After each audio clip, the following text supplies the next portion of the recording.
அனைவருக்கும் வணக்கம். இன்றைக்கு இயற்கை உணவு இருக்க தேர்வு பயம் எதற்குங்கிற தலைப்புல 4வது நாள் உணவு பட்டியலை பற்றி தான் இன்றைக்கு நாம பார்க்க போகிறோம். இன்னைக்கு நான் பார்க்கக்கூடிய உணவு பட்டியலினுடைய முக்கியத்துவம் என்னன்னு பார்த்தீங்கன்னா, நம்மளுடைய குழந்தைகள் படிக்கணும்னு உட்காருவாங்க. அவங்களால நீண்ட நேரமா உட்காந்து படிக்க முடியாது. உடனே அவங்க வேற பக்கம் எந்திரிச்சு ஓடிடுவாங்க. அல்லது படிக்கணும் உட்கார்ந்த உடனே தூக்கம் வர ஆரம்பிச்சிடும். இந்த 2 குறைபாட்டையும் போக்குவதற்கு தான் இன்றைக்கு நாம ஒரு உணவு பட்டியல் பார்க்க போறோம். அதாவது நீண்ட நேரம் உட்கார்ந்து படிக்கக்கூடிய திறனை அதிகரிப்பதற்கும், படிக்கும் பொழுது வரக்கூடிய தூக்கத்தை தடுப்பதற்கும் உதவக்கூடிய உணவு பட்டியல் தான் 4வது நாள் உணவு பட்டியல். ஏன் இந்த மாதிரி குழந்தைகளுக்கு படிக்கும்போது ஒரு தூக்கம் வரக்கூடிய ஒரு நிலையை உருவாக்குகிறார்கள்? அது ஏன் உணர்றாங்கன்னு பார்த்தீங்கன்னா, ஒன்று அதிகப்படியான ஹெவி உணவு எடுத்திருப்பாங்க ஒண்ணு. 2வது அவங்க உடம்புல போதுமான அளவுக்கு இரும்பு சத்து இல்லாமை, இரும்பு சத்து பற்றாக்குறை இருக்கலாம். 3வது நீர் சத்து பற்றாக்குறை. 4வது போதுமான அளவுக்கு தூக்கமின்மை. இந்த 4 காரணங்களினாலும் அவர்களுக்கு படிக்கும் பொழுது ஒரு தூக்கமான ஒரு உணர்வுகளை உண்டாக்கலாம். இந்த குறைபாட்டை எல்லாம் போக்குவதற்குத்தான் இன்றைக்கு ஒரு உணவு பட்டியல். இந்த உணவு எடுக்கிறதுனால இயற்கையாகவே அவர்களுடைய உடல் உறுதிப்படும். அவர்களுடைய கவனிக்கும் திறன் மேம்பட ஆரம்பிக்கும். குறிப்பா சொல்லணும்னா, மதிய வேளையில வரக்கூடிய அந்த தூக்க உணர்வை தடுக்கும். அப்பேற்பட்ட உணவு தான் இன்றைக்கு நாம பார்க்கிறோம். சரி, குழந்தைகளுக்கு காலை வேளையில என்ன உணவு கொடுக்கலாம் பார்த்தீங்கன்னா, திணை உப்புமா. இன்னைக்கு உப்புமான்னு சொன்னாலே தலைதெறிக்க எல்லாரும் ஓடிடுவோம். ஆனால் திணை உப்புமா மிக அற்புதமாக இருக்கும். நீங்க வழக்கமா செய்யக்கூடிய முறைக்கும் நான் இப்ப சொல்லக்கூடிய முறைக்கு செஞ்சு பாருங்க. குழந்தைங்க அந்த உப்புமாவை விரும்பி சாப்பிடுவாங்க. காரணம், அந்த அளவுக்கு உப்புமா, திணை உப்புமா சுவையாக இருக்கும். சரி, இந்த திணை உப்புமா செய்வதற்கு தேவையான பொருட்கள் என்னன்னு பார்க்கலாமா? திணை ஒரு 1/4 கப்பு அல்லது 1/2 கப்பு. கேரட்டு துருவியது 2 மேஜைக்கரண்டி.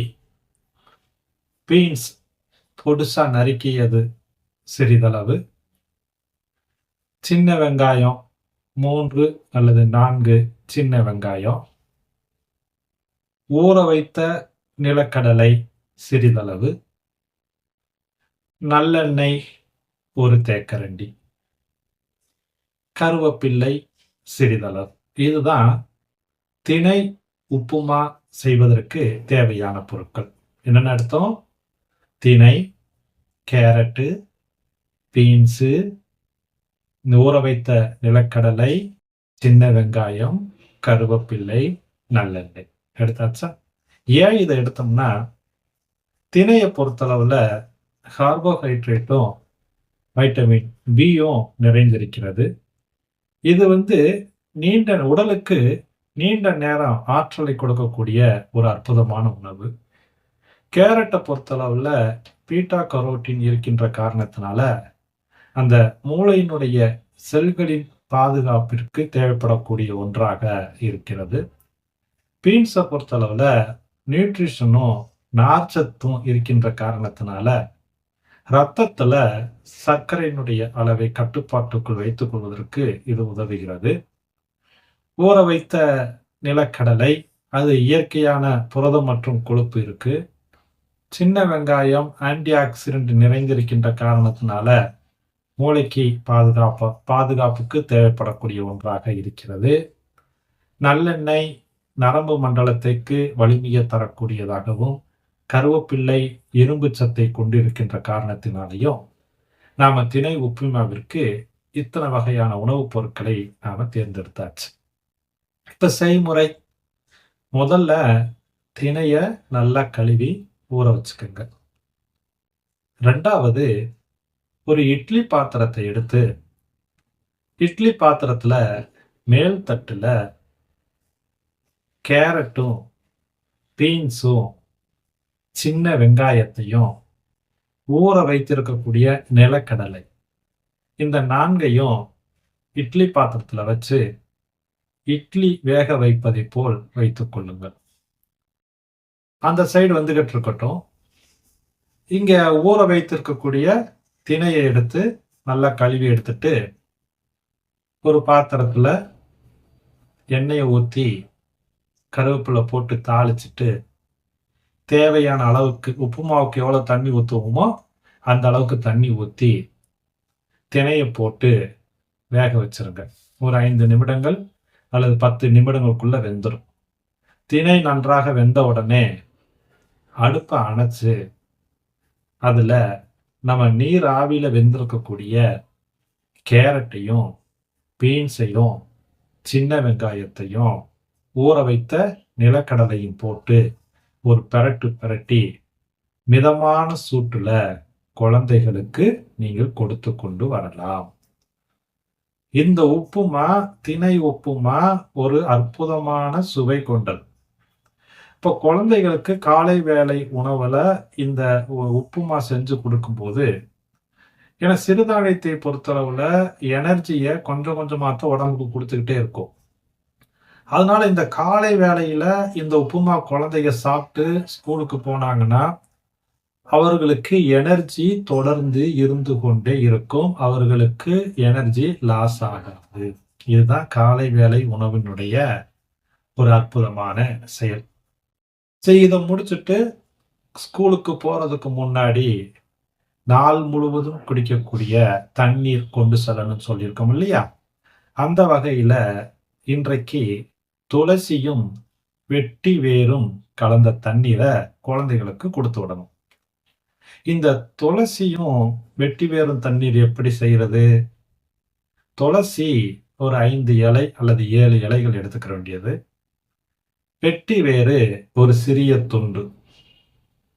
2யும் கழுவிட்டு ஒரு பாத்திரத்துல போட்டு 1 லிட்டர் அளவிற்கு தண்ணீர் ஊற்றி 5லிருந்து 7 நிமிடங்கள் கொதிக்க வைத்து, பின்பு அதனை வடிகட்டி மிதமான சூட்டுல பிளாஸ்க்ல ஊத்தி குழந்தைக்கு கொடுத்து விடலாம். இந்த தண்ணீரை குழந்தைகள் நாள் முழுவதும் தொடர்ந்து வழக்கமா தண்ணீர் குடிப்பதற்கு பதிலாக இந்த தண்ணீரை குடித்து கொண்டு வரலாம். இந்த தண்ணீரை குழந்தைகள் குடித்து கொண்டு வருவதனால மூளை குளிர்ச்சியாக இருக்கும். வெப்பம் அடைவது தடுக்கப்படும். 2வது, தேவையற்ற பதற்றம் உருவாமல் தடுக்கப்படும்.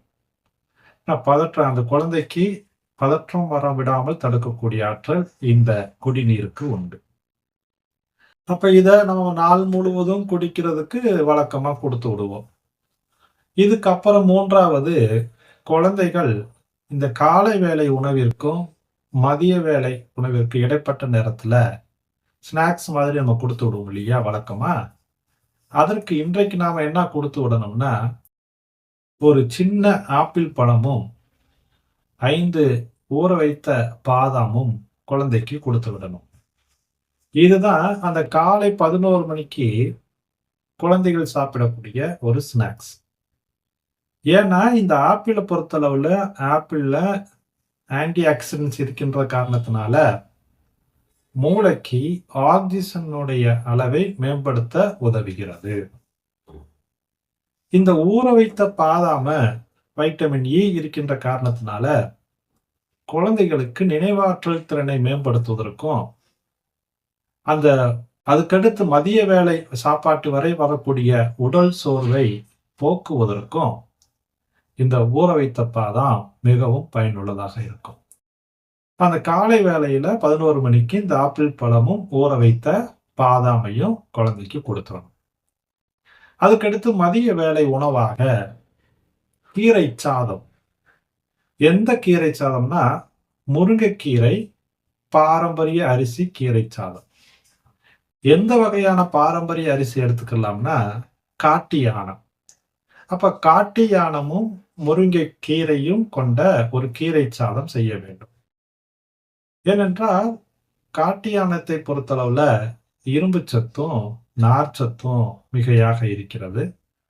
அதேபோல கீரை, முருங்கைக்கீரையில மல்டி விட்டமின் சொல்வாங்க. அனைத்து வகையான சத்துக்களையும் தன்னகத்தை கொண்டிருக்கக்கூடிய ஒரு அற்புதமான ஒரு கீரை. இப்ப இந்த முருங்கைக்கீரை வழக்கமா பாரம்பரிய அரிசிய ஊற வச்சு நீங்க சமைச்சு எடுத்துக்கங்க. இந்த முருங்கைக்கீரைய சமைக்கும் பொழுது, அதனோடு பாசிப்பயிரும், சின்ன வெங்காயமும், பூண்டும், மிளகுத்தூளும். அப்போ ஒரு இட்லி பாத்திரத்துல முருங்கைக்கீரை, சின்ன வெங்காயம், பூண்டு இத எல்லாத்தையும் வேக வச்சிரணும். வேக வச்சுட்டு, அப்புறமேலு ஒரு வாணலிய எடுத்து, சிறிதளவு எண்ணெய் ஊத்தி, இதெல்லாம் போட்டு ஒரு பெரட்டு பெரட்டி, நம்ம சாதம் செஞ்சு வச்சிருக்கோம் இல்லையா? காட்டு யானை அரிசியில சாதம். அந்த சாதத்த கீரையோடு போட்டு, நல்லா ஒரு பெரட்டு பெரட்டி, குழந்தைக்கு மதிய வேளை உணவாக இந்த காட்டு யானம் முருங்கைக்கீரை சாதத்த குடுத்து விட வேண்டும். இந்த காட்டு யானம் முருங்கைக்கீரை சாதத்த மதிய வேளையில குழந்தைகள் சாப்பிடும் பொழுது, குழந்தைகளுக்கு மதிய நேரத்துல வரக்கூடிய தூக்கம் தடுக்கப்படும். உடல் எப்பொழுதும் புத்துணர்ச்சியாக இருப்பதற்கு இது உதவ ஆரம்பிக்கும். இப்ப முருங்கைக்கீரையில இருக்கக்கூடிய இரும்பு சத்து மத்த எல்லா வேலைகளுக்கும் நமக்கு உறுதுணையாக இருக்கக்கூடியது. மூளையினுடைய செல்களுக்கும், நினைவுத்திறனை அதிகரிப்பதற்கும் தேவைப்படக்கூடிய ஒன்றாக இருக்கிறது. இது மதிய வேளை குழந்தைகளுக்கு கொடுக்கக்கூடிய ஒரு கீரை சாதம்.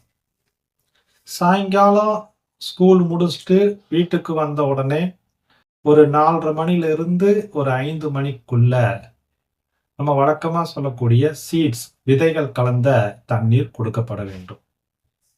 இன்றைக்கு நம்ம 4 விதமான பொருட்களை எடுத்துக்கொள்ள போறோம். அதாவது ஆளி விதை, பூசணி விதை, கருப்பு எள்ளு, தேங்காய் துருவல். இப்ப நீங்க வீட்டுல வழக்கமா ஆளி விதை ஒரு 50 கிராம், பூசணி விதை ஒரு 50 கிராம், கருப்பு எள்ளு ஒரு 50 கிராம், உலர்ந்த தேங்காய் துருவல், அதாவது கொப்பரை தேங்காய் இருக்கு இல்லையா? அந்த கொப்பரை தேங்காய் ஒரு 25 கிராம் துருவுனது. அப்போ இந்த ஆளி விதையையும் தனித்தனியாக, பூசணி விதையையும் கருப்பு எள்ளையும் தனித்தனியாக ஒரு வாணலியில போட்டு அரைச்சிட்டு வறுத்துட்டு, அந்த சூடெல்லாம் ஆறுனதுக்கு அப்புறம் மிக்சியில போட்டு, அதுல 25 கிராம் அளவிற்கு துருவிய தேங்காய் துருவலையும் போட்டு ரொம்ப நேரம் ஓட்டக்கூடாது. ஏன்னா உஷ்ணம் ஆயிடுச்சுனாலே அதுல இருக்கக்கூடிய நியூட்ரிஷன் அழிய ஆரம்பிச்சிடும். அதனால ஒரு ஓட்டு ஓட்டிட்டு எடுத்து ஏர் டைட் கண்டெய்னர்ல போட்டு மூடி வச்சிடணும்.